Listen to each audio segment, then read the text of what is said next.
Salve, salve, meus amigos e minhas amigas. Vocês sabem que é um prazer estar aqui com vocês. Estamos aqui no estúdio do TendaCast por mais uma vez para trazer a vocês aquele conteúdo de primeira qualidade.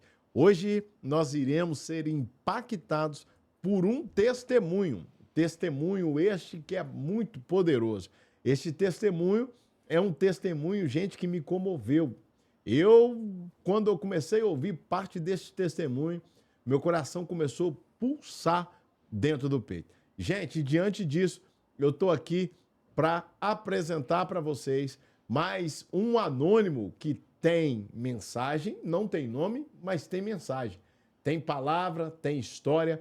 Algumas pessoas têm viralizado quando tem passado aqui no nosso estúdio. Então, nós iremos apresentar para vocês. Antes de apresentar para vocês, eu quero falar aqui do estúdio TendaCast. Você que tem um sonho de contar o seu testemunho para que todas as pessoas do Brasil e do mundo possam ouvir, a gente vai liberar 30 dias de entrevistas aqui para qualquer pessoa do Brasil que tiver uma história, tiver um testemunho, quiser vir aqui contar o testemunho, sentar aqui na mesa, tomar um café comigo, essa vai ser a oportunidade para aquela pessoa que tem um testemunho, tem história, é o anônimo que o Brasil, o mundo, ainda não conhece, de contar aqui na mesa. Ó, você que está me assistindo aí agora, eu quero te convidar para você fazer algo rapidamente.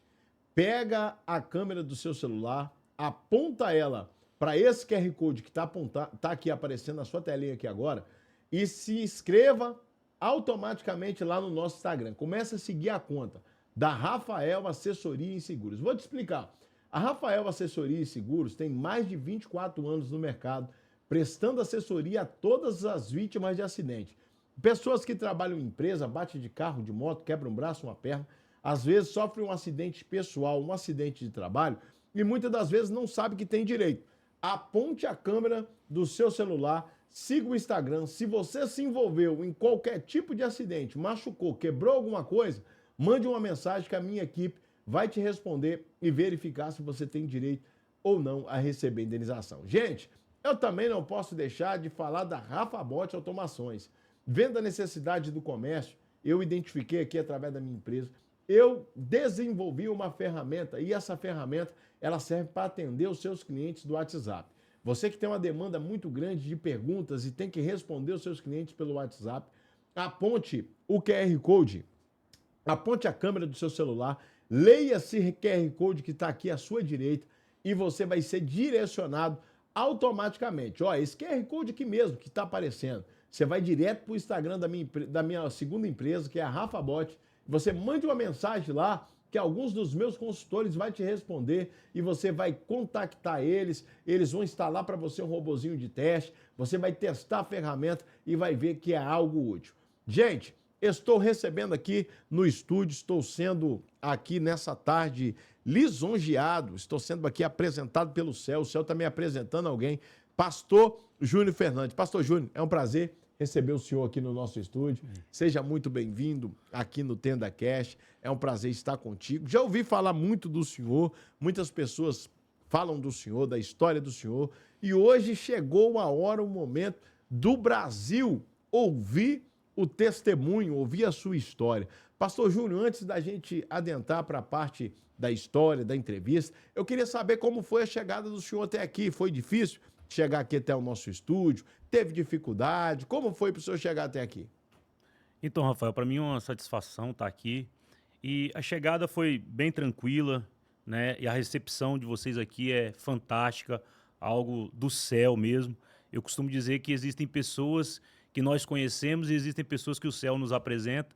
E eu consegui entender que o céu me apresentou vocês aqui essa tarde para dar um impulso aí na nossa vida. Glória a Deus, glória a Deus. E a estrada foi tranquilo, tranquilo, graças a Deus. Pastor Júnior, ouvi muito falar do senhor e quando um amigo mencionou comigo, o Gleison, falou do senhor, contou a sua história, eu na hora, sabe quando você arrupia, quando você ouve aquela história que comove? Eu me arrupiei, né? Eu falei assim, não, pastor, eu preciso, Gleison, eu preciso levar ele aqui. O Brasil precisa ouvir essa história, o Brasil precisa está, né, por dentro, precisa conhecer. Pastor Júnior, o senhor sempre foi evangélico? O senhor sempre esteve diante de Cristo? Ou o senhor se converteu depois de alguns anos de vida? Como foi a história? Quem era o Júnior antes e quem é e como o Júnior se encaixou na promessa, no alinhamento, para poder receber aquilo que Deus tinha? Então, a minha história começa aos 14 anos de idade, eu me enveredei pelo caminho das drogas, né? E aí infelizmente, eu comecei a usar da maconha e o último estágio foi o crack. E foram dos 14 aos 20 anos. Mas nesse período, né, de derrota, nesse período problemático, eu tinha alguém que orava por mim. Tinha um senhor, que é o meu avô, que faleceu há 2 anos atrás aproximadamente. Ele não cantava, não pregava, 90 anos de Assembleia de Deus, 110 anos de idade ele faleceu. O meu avô, ele orava todas as madrugadas por mim e ele dizia que o Juninho seria o pregador e o pastor da família. Eu venho de uma família que não tem pastores, eu venho de uma família que só o meu avô é evangélico.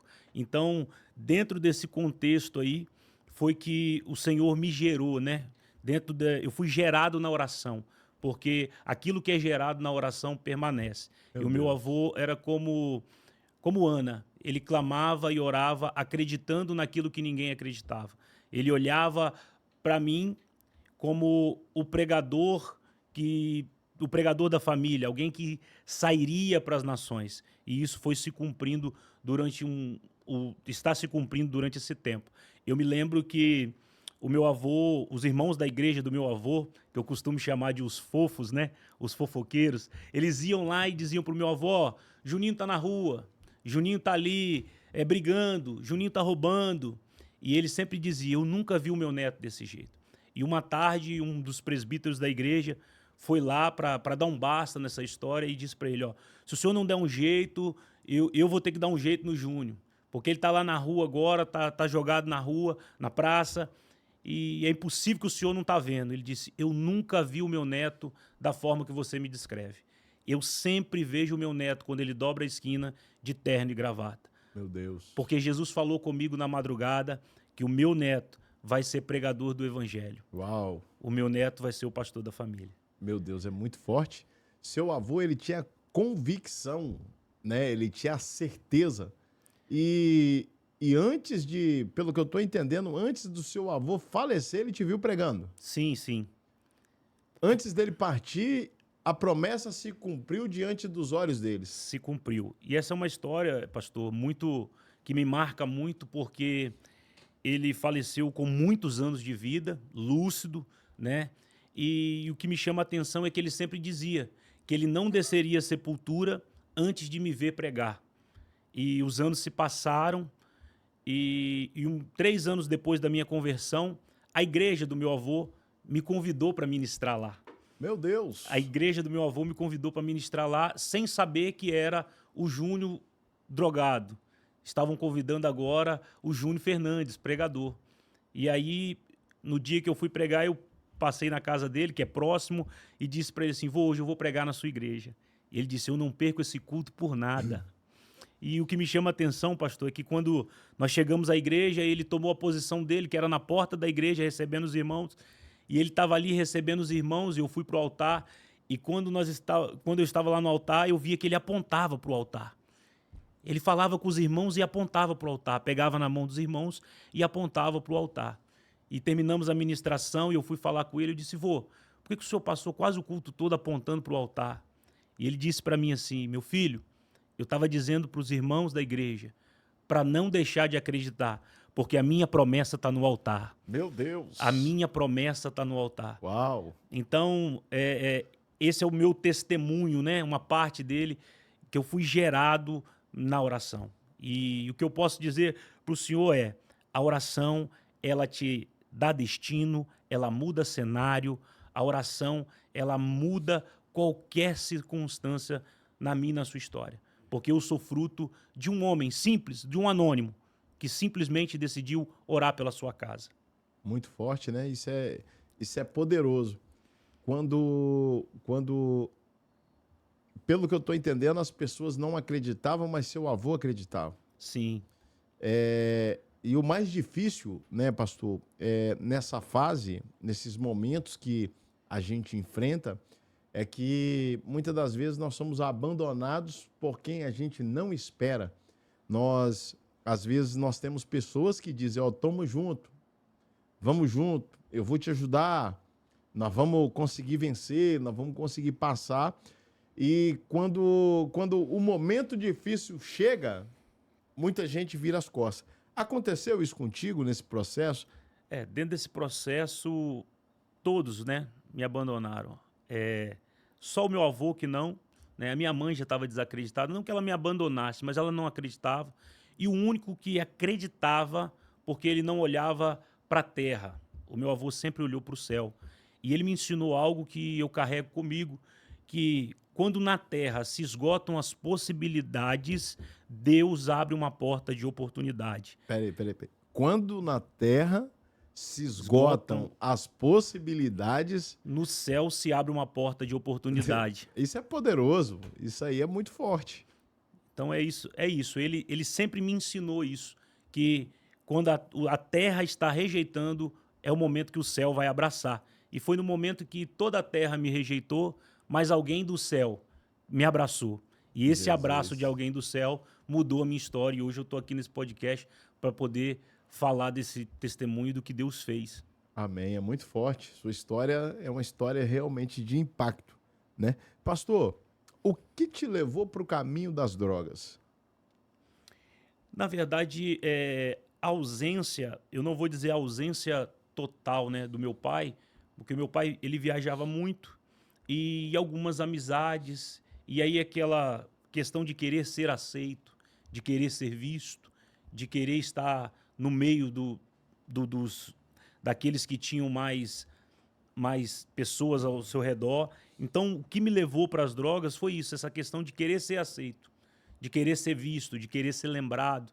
E foi um caminho difícil, doloroso, e que eu confesso para você para o senhor, que se não é a mão de Deus e a oração do seu Vital, meu avô, eu acho que hoje eu já estaria num cemitério, numa cadeia ou numa clínica de recuperação, porque até isso meu avô profetizou sobre a minha vida. Ele disse que eu não passaria nem pela cadeia e nem pela clínica de recuperação, e foi um processo doloroso, o processo de... quando eu estava deixando as drogas, foi um processo muito difícil, crises de abstinência, né? Via vultos, convulsões, mas foi um ano de crise de abstinência onde Deus entrou com a providência. Glória a Deus. Onde Deus trabalhou de uma forma extraordinária. Eu me lembro que no bairro onde eu moro hoje, eu tive uma crise de abstinência dentro de uma casinha de 3 cômodos, bem no início da minha vida, porque eu quase perdi a minha esposa, que hoje temos 24 anos juntos. Ela me conheceu nessa época de drogadição. E dentro dessa casinha de 3 cômodos, nós não tínhamos poucos móveis. Eu me lembro que me deu uma crise de abstinência ali, uma vontade muito grande de usar drogas. E eu me tranquei no quarto e Satanás vinha ali e dizia: você não vai conseguir. Esse negócio de crente não é para você. E passado uma meia hora daquela crise ali dentro daquele quarto, bateram palma na porta da minha casa, minha esposa atendeu, um evangelista que saiu de um outro bairro. Ele estava em oração e ele disse assim: olha, eu estava lá em oração e Deus falou comigo que o diabo quer se ir andar com o Júnior e eu vim orar com ele. Meu Deus, uau. Então, essa é a minha história, um pouco da minha história, pastor. A gente tem vivido milagres em cima de milagres, e eu confesso para o senhor que se não é a mão de Deus, em todos os momentos, eu não poderia estar aqui contando essa história para o senhor. Pastor, e eu acredito que o senhor deve ter passado por isso. Teve algum momento nessa fase de transição? Porque Sim. teve a fase da transição, né? Houve a fase da conversão e depois a fase da transição, onde você deixa o velho para poder alcançar o novo. Eu chamo de fase de transição. Transição do homem velho para o novo homem. Nessa fase, você vivenciou algum momento que o senhor pensou em desistir? vivenciou algum momento que deu vontade de largar tudo? Ó, eu vou largar tudo, eu não aguento mais. Já bateu o desespero? O senhor se sentiu desesperado por alguma vez? Interessante o senhor falar sobre isso, pastor, porque é, isso acontece na vida de todo cristão. Todo cristão ele vai viver esses momentos. Há momentos que as lutas e as angústias são tão grandes que a gente tem vontade, sim, a gente pensa, sim, né? Mas é como Jesus ali no Getsemane, né? Já não é mais a nossa vontade, já Minha não é mais o vontade. nosso querer, né? Ele diz: passa de mim esse cálice. E aí tem uma vírgula, um espaço de tempo onde ele diz: todavia, mas todavia, seja feita a tua vontade, não a minha. Então, ele entendeu isso e a gente precisa entender que esses momentos de adversidades vão vir. O senhor me falando sobre isso, eu me lembro de um momento desse, de desistência, de pensar em desistir, foi quando eu sofri algumas decepções, né, dentro do contexto religioso, né? Eu não vou dizer do contexto cristão, porque cristão ele te abraça, ele te ama, né? O cristão ele segue a Cristo, então ele segue o modelo de Cristo. Mas dentro do contexto religioso a gente se decepciona. E no momento desse de decepção eu pensei em parar. Eu pensei em parar. E nesse momento de parada eu cheguei a ficar 6 meses dentro de casa. Eu não ia para a igreja, mas também não ia para baile, não ia dentro de casa. Só trabalhava e dentro de casa. E a minha filha, que hoje tem 22 anos, né, na época tinha 3 para 4 anos, foi usada por Deus para me tirar de dentro dessa zona de conforto. Porque a zona de conforto é o local mais perigoso que um cristão pode viver. Davi, quando estava na zona de conforto, foi que caiu com Betseba. Então, eu dentro dessa zona de conforto, a minha filha, eu me lembro que eu saí para trabalhar e eu orei em pensamento no caminho para o trabalho. Eu disse assim: Deus, do que adiantou sair de lá e vir para cá? Aqui eu estou sendo tratado mal dentro do contexto religioso e eu me sentia um lixo. Foi essa frase que eu usei: Deus, eu estou me sentindo um lixo. E o dia de trabalho transcorreu e eu voltei para casa e toda segunda-feira os irmãos da igreja iam pro monte, iam orar. E eu me lembro que eu era um dos primeiros aí, nesse período eu já não ia mais orar. Eu já não ia mais. E nessa noite eu achei muito interessante o que Deus fez, porque eu não ia para o monte, os irmãos passaram, me chamaram, e quando nós chegamos, chegou o horário de ir, eu disse: ó, eu não vou. E eles na porta da minha casa: eu não vou. E quando eu olhei para trás, a minha filha com a touca na mão, a luvinha, e disse assim: vamos, papai, vamos orar. E eu disse: não, não vou. Ela: não, mas eu quero ir. E eu disse: você vai chegar lá em cima, você vai ficar com medo do escuro. E ela disse: não, pai, hoje eu não vou ter medo. E eu fui para o monte, pastor, para levar ela. E os irmãos orando, e eu, assim, frio, não sabia o que falar com Deus, o que dizer para Deus. E no momento de oração dos irmãos, a minha filha puxou a barra da minha calça e disse assim: papai, eu posso orar por você? Meu Deus. E eu disse assim: você quer orar para mim? Ela falou: quero, papai. E eu me ajoelhei e ela colocou a mãozinha sobre a minha cabeça. E eu não vou me esquecer dessa oração nunca, pastor. Porque a oração de uma criança de 4 anos e a frase dela foi: papai do céu, não deixe o meu papai desistir. Meu Deus. Porque o meu papai vai ser pregador. E eu me lembro que dentro da oração dela, pastor, ela disse uma frase, que foi a frase que eu tinha dito às 7 da manhã, e isso era 8 da noite. Ela disse assim: papai do céu, papai está se sentindo um lixo, mas ele não é lixo. Ele vai falar para todo mundo o que o senhor fez na vida dele. Forte. Então, os meus momentos de pensar em parar foram marcados por experiências sobrenaturais. Todas as vezes que eu pensei em parar, Deus sempre levantou alguém para liberar uma palavra de ânimo, de motivação. Para ativar, né? Pai, eu tô quase chorando aqui. Oh, meu Deus, é muito forte. Só sabe dizer quem viveu isso na pele, né? Quem sentiu isso, quem passou por isso. Isso são experiências, né, que marcam. Eu costumo dizer, pastor Júnior, que ministério não é simplesmente ir lá pregar. Ministério é marca. Exatamente. Ministério é ser calejado, é ser machucado, é sentir. Porque hoje, na nossa geração, pessoas querem estar em cima. Pessoas querem estar por cima. Eles não querem começar de baixo. Eles não querem seguir o padrão ou o rito processual de Jeová. O rito processual de Jeová é o seguinte: vai alcançar o topo, mas começa de baixo. Hoje a nossa geração quer começar de cima, não quer estar em cima, né? Não quer estar embaixo, quer estar sempre por cima. E muitas das vezes nós somos influenciados por amigos, por amizades. Existiu nessa fase algumas amizades que te influenciavam e que Jesus tirou? Ou teve alguns dos seus amigos, ou teve algum amigo que foi amigo de verdade, passou o processo e hoje se converteu e conta a história junto contigo? Então, nesse tempo, Jesus fez comigo como fez com Abraão. Ele me tirou do meio da minha parentela, me mudou de bairro.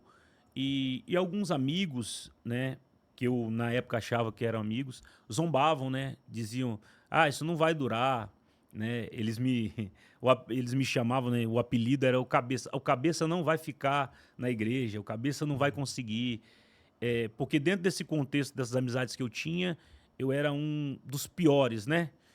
O que tinha mais coragem, o que ia mais pra bagunça. Então, assim, dentro desse contexto, quando eu me converto, a maior parte deles se afastou. A maior parte deles se afastou. Mas eu entendi que esse momento de solidão era necessário. Porque a Bíblia diz para nós que João ele é levado para a ilha de Patmos, no livro do Apocalipse, para ficar sozinho. E aí a gente começa a pensar, mas tá sozinho na ilha de Patmos. E aí eu queria compartilhar algo com o senhor que ardeu no meu coração aqui, que dentro da ilha de Patmos, se João não está sozinho, Jesus não teria se revelado. Então a solidão é o momento perfeito para Deus se revelar. A solidão é o momento perfeito para Deus se revelar. Isso. Nunca questione a solidão, porque a solidão é o momento que Deus está afastando pessoas da terra para que o céu se revele. João ele recebe toda a revelação do Apocalipse sozinho na ilha de Patmos. Então, dentro da solidão é onde Deus vai nos ensinar as grandes lições. E quando você estava no momento de solidão, o que o seu avô fazia? O meu avô, nesses momentos de solidão, o meu avô sempre foi muito da oração. Ele era quem orava por mim e quem me aconselhava. Né? Nesses momentos de pensar em desistir, eu corria para a casa do vovô. Vovô, estou passando isso, isso e isso. E ele dizia algo que me marcou. Ele não dizia suporta o processo. Porque hoje a gente ouve muito isso. Suportar o processo, né, para chegar ao propósito. Virou até um jargão. Mas a frase que ele me ensinou é: se apaixone pelo processo para viver o sucesso. Se apaixonar pelo processo. Exatamente. Para viver o sucesso. Para viver o sucesso. Porque quando eu estou apaixonado, aquilo que me machuca já não vai me machucar mais. Uau. Quando eu aprendo a amar aquilo que eu estou vivendo, independente que seja um momento de dor, quando eu aprendo a amar esse momento, valorizar esse momento como um momento de aprendizado, eu vou alcançar o sucesso, porque eu estou apaixonado pelo processo. E o segredo, então, está em se apaixonar por aquilo que está passando. Exatamente. Se apaixonar pelo processo. E eu fiquei sabendo que enquanto o senhor passava o processo, enquanto zombavam do senhor, seu avô estava na porta da igreja todos os dias dizendo: meu neto não vai ser isso. Exatamente. Meu neto não vai ser aquilo. Então, o seu avô já tinha a certeza do resultado, de onde o senhor ia chegar. Exatamente. É uma visão do céu, né? Ele me enxergava como Jesus me enxergava, como Jesus me enxerga. A terra via um drogado, um problemático, alguém fora da sociedade, alguém que não poderia ter convívio em sociedade. É isso que as pessoas enxergavam. Mas ele tinha uma visão do céu. E a visão do céu mostrava para ele que eu seria pregador, que eu seria pastor. E eu me lembro que ele disse para os irmãos da igreja, e disse assim, olha, Júnior não vai pregar só dentro do Brasil. Jesus falou comigo que Júnior vai pisar até em outras nações. E em 2023, nós chegamos nos Estados Unidos para poder ministrar. E ficamos 8 meses lá ministrando a palavra do Senhor, né, em Nova York, Massachusetts. Então, assim, foi tudo um processo que eu aprendi a me apaixonar, como meu avô me ensinou.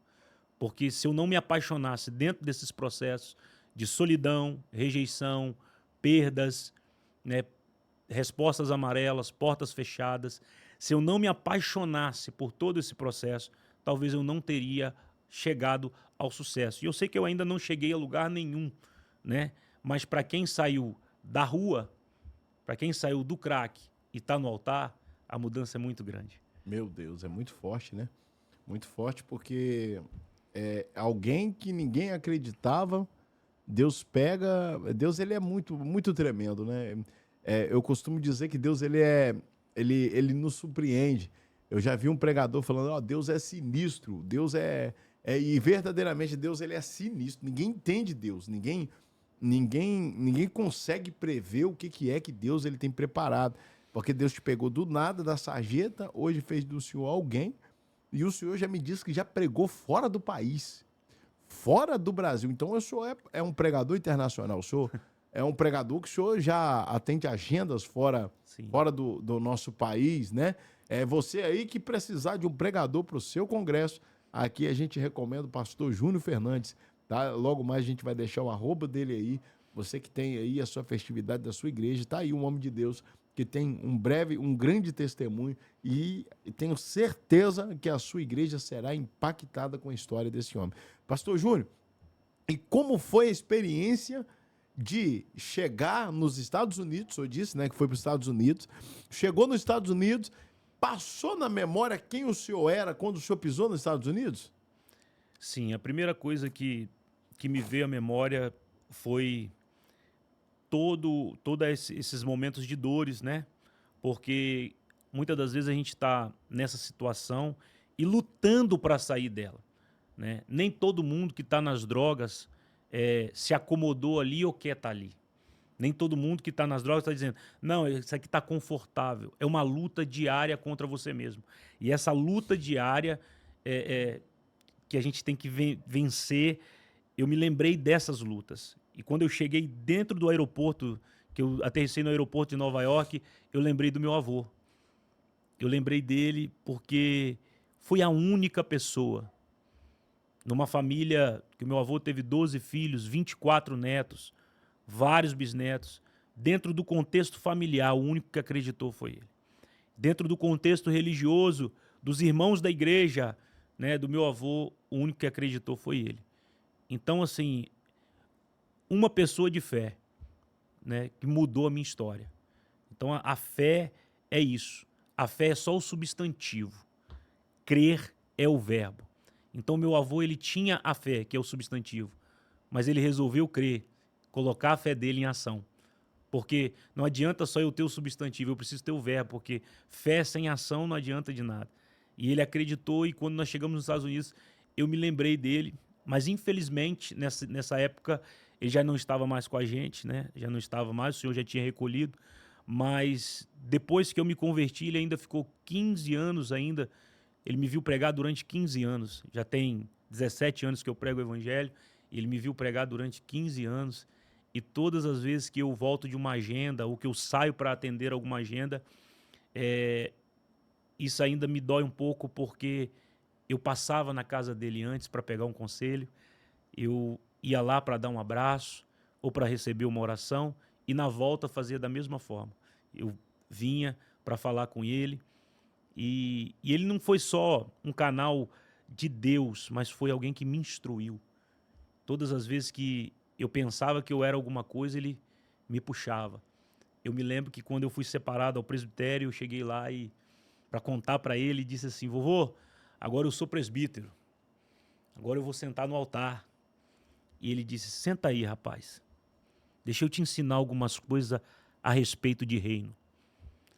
E eu disse, não vou, eu já aprendi. Ele falou, não, você está estudando a teologia, mas deixa eu te ensinar sobre o reino. Ele falou, quem é você para achar que você subiu? Uau. Se o meu Jesus desceu para nos servir, entenda uma coisa, cada cargo que você assumir na igreja, você está descendo um degrau, porque antes você era servido, agora você vai servir. Então aprenda uma coisa, no reino, não, posição não te eleva, posição ela te joga para baixo, para que você entenda que você é servo. Posição não eleva, Então, posição te leva para baixo. te leva. É muito forte. O reino é sempre na contramão, né, pastor? Sempre, sempre diferente, né? Diferente. Não é na mesma linha, na mesma trajetória. Pastor Júnior, se hoje o senhor pudesse deixar uma mensagem para as pessoas que têm o seu avô vivo, porque tem pessoas que têm o seu avô, e hoje tem a oportunidade de estar com seu avô e não estão. Ou, às vezes, o avô quer falar, liga, rejeita a ligação do avô, aperta lá o xizinho do celular para poder impedir que o celular continue tocando, né? E se o senhor pudesse hoje dar um conselho, qual conselho o senhor daria? Dentro desse contexto que o senhor está falando aí, eu diria que não rejeite as oportunidades, porque a vida ela é feita de momentos e os momentos são únicos. E às vezes a gente vai ficar lembrando de histórias e estamos esquecendo de valorizar o momento. Estamos preocupados demais em escrever a nossa história e não estamos valorizando os momentos. O grande problema é que a gente se esquece que uma história ela é feita de vários momentos, mas uma história só vai ser bonita ou só vai ter um final feliz quando eu valorizo os pequenos momentos. Meu Deus, isso é muito poderoso, isso é forte. Porque um momento, ele não vai definir toda a sua história. O momento não define a história. Um momento não define a sua história. Quando eu falo com o senhor a respeito disso, eu me lembro dentro da Bíblia Sagrada de uma menina que está dentro da casa de Naamã. Dentro da casa de Naamã, em 2 Reis capítulo 5, ela é escrava, ela tem tudo para ser revoltada, mas aquele momento não vai definir a Uau. história dela. O momento não define a história. O momento não vai definir, porque mesmo ela sendo escrava, ela quer ajudar Naamã. Um homem que talvez tenha matado seus pais, matado os seus conterrâneos, mas ela ainda assim vê a dor daquele homem, porque aquela moça aprendeu a valorizar momentos. Forte, muito forte, isso é poderoso. E se o senhor pudesse dar aquele recado bem direto para os netos hoje, porque nós temos os netos. Sim. Eu queria que o senhor olhasse direto para aquela câmera ali, desse um recado para os netos que têm oportunidade de ouvir um conselho do avô. Qual seria o recado que o senhor daria para eles? Não perca a oportunidade. A experiência dos nossos avós é o que vão direcionar o nosso caminho. Muitas das vezes nós estamos esperando um conselho de alguém da internet e a sabedoria está dentro da sua casa. A sabedoria está dentro do seu lar. Então não despreze os seus avós, os seus pais, abrace conselhos, porque dentro desses conselhos vão te dar direção para tomar decisões. E quando eu falo de decisão, pastor, eu tenho uma frase que eu carrego: decisão te dá destino. Quando eu aprendo a tomar a decisão correta, eu vou ter o destino a decisão que eu tomei lá atrás. Então, decisão te dá destino. Muito forte. Pastor Júnior, muito obrigado pela entrevista do senhor. Essa é a primeira de muitos, só pode ter certeza. Amém. Me simpatizei muito com a sua pessoa. O senhor vai voltar aqui mais vezes. Nós iremos te ouvir aqui mais vezes. E Amém. pode ter certeza que o senhor faz parte da família aqui do TendaCast. Muito obrigado. É sempre um prazer te receber. Seja bem-vindo. Você, telespectador, você que nos ouviu, você que gostou dessa história, clique aí, curte, se inscreva no canal, encaminhe esse vídeo para pessoas que precisam ouvir esse testemunho. Se você tem algum parente que é viciado em drogas, em alguma coisa, manda esse vídeo para ele, mande o link para ele, compartilhe com ele, porque o momento não define uma história. O pastor Júnior falou isso aqui. O momento não define a história. Eu peguei essa fase para mim, vou carregar comigo. Eu não tinha, apesar de tudo que a gente vive, né, pastor? Tudo que a gente passa, eu aprendi algo aqui hoje, que um momento não define a minha história. Ou seja, o meu momento não vai definir quem eu sou. Exatamente. O meu momento não vai definir o meu legado. É muito forte. Eu guardei isso aqui para mim. Gente, muito obrigado pela audiência de vocês. Deus abençoe vocês. Não esqueça de apontar a câmera aqui pro QR Code. Se inscreva lá no nosso Instagram, se inscreva no nosso canal do YouTube. Segue, compartilha, comenta mesmo, porque nós vamos vir aí com mais entrevistas impactantes. Deus abençoe, gente. É um prazer ter a sua audiência. Fiquem todos com Deus.